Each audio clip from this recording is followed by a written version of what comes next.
యోహాను సువార్త 8వ అధ్యాయము 58-59 వచనాలు. యేసు, అబ్రహాం పుట్టక మునుపే నేను ఉన్నానని మీతో నిశ్చయముగా చెప్పుచున్నాను.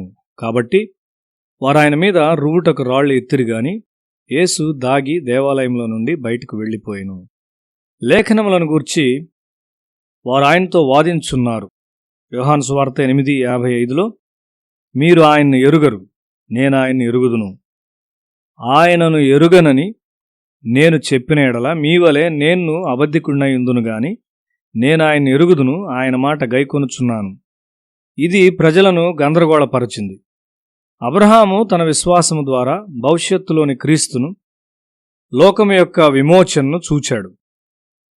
మానవాళి యొక్క భవిష్యత్తును మరియు ఒకని వ్యక్తిగత భవిష్యత్తును చూచుటకు విశ్వాసమునకు శక్తి కలదు. సాంప్రదాయముగా మరియు ఆత్మీయముగా వారి విశ్వాసమును నడిపించిన ఒక జనాంగము ద్వారా ఈ ప్రపంచంలోనికి యేసుక్రీస్తు వచ్చాడు. అబ్రహాము ఆ జనాంగమును మంచి విశ్వాసం మీద ప్రారంభించాడు.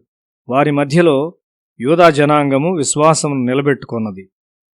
బాప్తిస్మిచ్చు యోహాను వచ్చి మెస్సియా రాకడను గూర్చిన వార్తను ప్రకటించడం ద్వారా విశ్వాసమునకు సంబంధించిన ఒక నూతన యుగము ప్రారంభమైంది. మెస్సియా రాకను సిద్ధపరచు అతడు పశ్చాత్తాపమును బోధించుండినాడు. 400 సంవత్సరాలు వారు ఒక తక్కువ స్థాయి విశ్వాసంలో ఉన్నారు. అప్పుడు బాప్తిస్మిచ్చు యోహాను వచ్చి పశ్చాత్తాపాన్ని, పాపపు ఒప్పుకోలును బోధించాడు. రోమా గవర్నర్గా ఉన్న హేరోదు ఒక ఉన్నతమైన అధికారంలో ఉంటూ బహిరంగంగా పాపములో జీవిస్తూ ఉన్నాడు. మెస్సియా రాకొరకు మార్గమును సిద్ధపరచు పరిచర్య చేయుచున్న యోహానుకు ఇదొక గొప్ప ఆటంకంగా ఉంది. యోహాను హేరోదునకు సత్యాన్ని బోధించాడు. అయితే హేరోదు యోహాను జీవితాన్ని అంతమొందించాడు. అటువంటి పరిస్థితిలో యేసు ప్రత్యక్షమయ్యాడు. యేసు సత్యమును బోధించినప్పుడు ఆయన చంపుటకు వారు రాళ్లు తీసుకున్నారు. అయితే యేసు అక్కడి నుండి వెళ్ళిపోయాడు. ఎందుకనగా ఆయన పని ఇంకా పూర్తి కాలేదు. ఆయన తన శిష్యులకు ఇంకా ఎక్కువ శిక్షణ ఇవ్వాల్సి ఉన్నాడు. సాతానుడు వాడుకున్నట్లు తన గుణశీలంలో ఏ లోపమును విడిచిపెట్టలేదని ఆయన చెప్పి ఉన్నాడు. యోహాను సువార్త 14వ అధ్యాయం 30వ వచనము, ఈ లోకాధికారి వచ్చున్నాడు, నాతో వానికి సంబంధమేమీ లేదు. మనము సాతానుకు అవకాశం ఇచ్చినప్పుడు మాత్రమే అతడు మనల్ని జయించగలడని యేసు చెప్పాడు. క్రైస్తవ గుణశీలం కొరకైన పరిపూర్ణమైన పునాదిని క్రీస్తు వేశాడు. ఆయన త్వరలో మరణించబోచున్నాడు. అయితే అలాంటి జీవితము దాచబడదు, లేక చంపబడదు, లేక భూమి క్రింద పూడ్చివేయబడదు.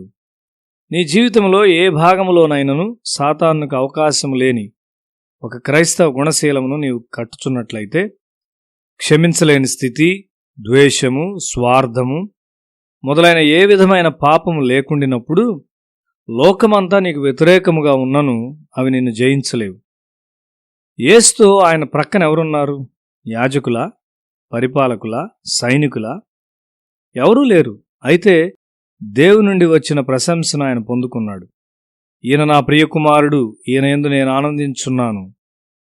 ఎవరు ఎదిరించలేని ఒక శక్తి వలె యేసు సంచరించాడు. నీవు సత్యమును అనుసరించున్నట్లయితే నిన్ను గూర్చి, నీకు సంబంధించిన వాటినన్నిటిని గూర్చి దేవుడు జాగ్రత్త తీసుకుంటున్నాడని నీవు చూస్తావు. ఈ సత్యము పరలోకములో స్థిరపరచబడింది. నీవు పూడ్చివేయబడినను నీవు తప్పక తిరిగి లేస్తావు. యేసు పూడ్చివేయబడబోచున్నాడు గాని ఆయన నిశ్చయముగా తిరిగి లేవబోచున్నాడు. ఈ సూత్రము దేవుని ద్వారా స్థిరపరచబడింది. ఈ సత్యము నీలో ప్రభావం కలిగి ఉండునట్లు ఆయన చేయబోచున్నాడు. యేసు మరణము కాదు, అది జీవము.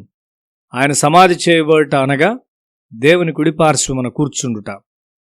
నీవు నిజంగా యేసుకు చెందినవాడవైతే నీకు మరణము, సమాధి, ఓటమి లేనే లేదు. యేసు మరణమును జయకరంగా ఎదుర్కొన్నాడు. ఆయన శిష్యులతో మరణాన్ని గురించి మాట్లాడుతూ, కొంతకాలము నేను మీతో ఉండను గాని నేను తిరిగి లేచి మీతో నిరంతరం ఉంటాను అని ఆయన చెప్పాడు. ప్రజలు మిమ్మల్ని గూర్చి చెడుగా మాట్లాడవచ్చు, రాళ్లతో కొట్టవచ్చు మరియు చంపవచ్చు గాని మీ హృదయాల్లో దేవునికి నమ్మకంగా ఉండండి. అప్పుడెవరు మీకు ఏమీ చేయలేరు.